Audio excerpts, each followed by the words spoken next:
Filipino dessert is a kaleidoscopic mashup of goodness. This is the halo halo. So I tasted for the first time halo halo, and it's very special for me because I've never tasted it before. But I'm very happy. This is so good Okay. and so beautiful to look at it. Yeah. Nothing like it. Yeah, it's really hard to describe. And the flavor isn't as sweet as I thought it would be. This is not overpoweringly sweet. It's just a lot of different flavors. Like the first bite I got, I had a lot of flan. That was really nice. We called it halo halo in the Filipino. In English, it's mix mix. I can think of no better ad for the Philippines than something that tastes as good as all this. We also have vegan halo halo, which is like the iconic shaved ice dessert of the Philippines. That's what I'm having. I haven't had that before. Oh, you need that. Una sa listahan ang Sampaguita ice cream na nagpatikim ng masasarap na dessert representing Pilipinas sa Orlando, USA. Siyempre din napabilib sa sarap ang Somebody Feed Phil Netflix series host na si Phil. I told you I'd be back, right? Thank you for coming back.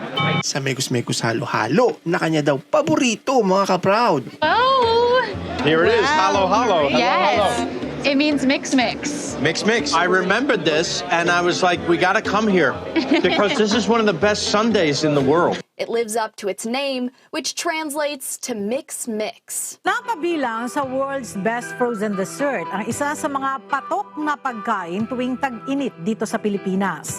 Ito ang sorbetes at halo-halo. Hindi na nga lang sa Pilipinas pumahalo ang halo-halo, kundi pati ang ibang mga lahi ay talaga namang napapamix-mix sa sarap nito. Sa video na ito ay pag-uusapan natin saan nga ba nagsimula ang halo-halo at bakit ito sumisikat sa ibang mga lahi. It's got that kind of like, I have to let the Fruit Loops marinate in the milk for a while. The milk kind of tastes like this. Purple. I love purple. It's ube. Ah, blueberry.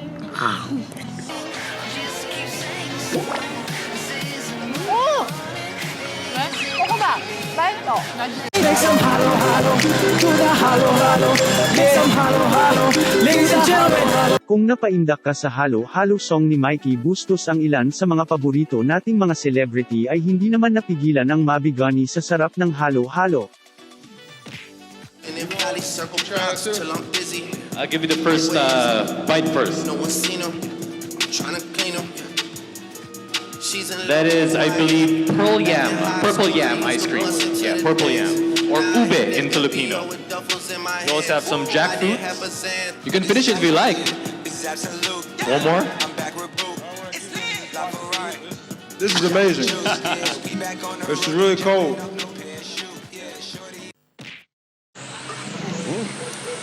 This is wonderful. I don't even know what half of these ingredients are. I mean, it's delicious. When you hit the leche flan, and it's just like a surprise. I like that there's like beautiful little treasures in each little bite. The key thing is you gotta eat fast, so the ice won't melt. You know I like what when it mean? melts. This right here is the perfect dessert for when it gets hot outside. Pero bago tayo magpatuloy mga ka-proud, paano nga ba ang tamang pagkain ng halo-halo? Comment muna ka-proud. May technique yung paggana ng halo-halo. Dapat ganyan lang. Kasi para yung yelo na nasa ilalim, mahuhulog. The spoon all the way touching the bottom. So you move it in a little circular fashion. So have the first spoonful.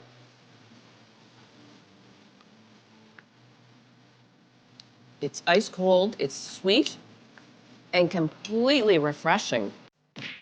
This is called halo halo. Halo halo. Yes! Halo halo! Yes! And guess what halo means? What? Mix. Really? Yes. Now we call it halo halo, which means what? Mix.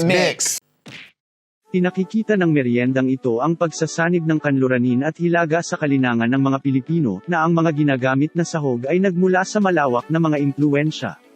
Halimbawa na, mula sa mga Chino ang pulang munggo, mula sa mga Indiano ang garbanzos, mula sa mga Kastila ang leche flan, at mula sa mga Amerikano ang ginadgad na yelo. Ibinibida na din ng mga top Pinoy chefs ang halo-halo sa ibang bansa kaya naman patuloy ito sa pagsikat at talaga namang laganap na din sa mundo ng social media. Us to a Filipino-owned business giving people a sweet taste of their culture. Tell you what's in here. Little scoop of vanilla ice cream. We got some beans in there. We got some like tapioca type stuff. We should have coconut shreds in there. This, my friend, is called ube ice cream. This is so good. Mix it, mix it, mix it, mix it, mix it, mix, mix. Halo, halo, mix, Halo, mix. halo. Halo, halo, mix, Halo, mix. I'm bringing one dessert to this place. I'm busting it out today. In the Philippines, you have halo halo, which means mix mix. It's a shaved ice dessert. Growing up, I had it all the time, and that's my dessert. It's the only one I know how to do, and I'm gonna bust it out. What is it?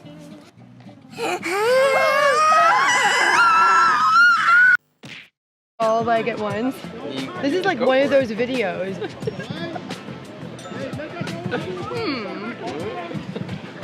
It's different. It's cool. It's like tapioca, but Or like frozen. potatoes. Yeah. Hindi nga lang mga mainstream media, kundi pati mga mukbang episode sa YouTube, bidang-bida talaga ang halo-halo. Yeah. Give it to us again. Give it to us again. That good ASMR. What is this again? Oh, flan. Flan, yeah. Yeah. Let's say flan. I'm very picky compared to you. I'm impressed. It's not. Usaping halo-halo na din naman ka-proud. Saan nga ba makikita sa Pilipinas ang the best halo-halo? Comment muna para malaman natin mga ka-proud. Alam nyo ba na iba-iba pala ang halo-halo at ang mga sangkap nito? Depende sa probinsya. Dito sa Boracay, nakapasok sa baon ng buko. Pero teka, saan nga ba ang pinakamasarap na halo-halo? Halo-halo de Iloco. Ang halo-halong pinasarap ng isang dosenang sangkap? Isa sa special ingredient ang yema pandan na gawa sa gatas ng kalabaw. Kung ang ibang halo-halo, paramihan ng sangkap ang sarazons, simpleng-simple, pero ginalingan nila. Part of every Pinoy Filipino's life. Halo halo. Nutsy, man. I gotta take a picture of that. It's oddly beautiful. Very nice. Like it? It's actually very tasty. Every single thing you like it. Wow. There's so much I don't know. Thought of other ingredients like this alaya from Carabao's milk and this sweet beans partnered with cream of corn. When some of the people tasted this halo-halo, they found that this is more delicious. It's creamier and it tasted like an ice cream. Talagang mas masarap siya kasi meron na kaming maraming tindahan. 74 ang tindahan namin. Bakit? Dahil marami ang naghahanap ng ganong lasang rason. Ang salted summer halo-halo naman, hinaluan ng salted egg paste o itlog na maalat. So, pero kahit itlog na maalat siya, is nag-complement pa rin siya doon sa lasa ng ating matamis na halo-halo.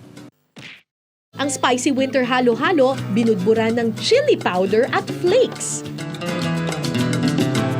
I'm just gonna stop you. This doesn't look like a normal thing that I would try. Ikaw ka-proud, anong bagong halo-halo version ang natikman mo na at talagang mairerekomenda mo sa ating mga kababayan?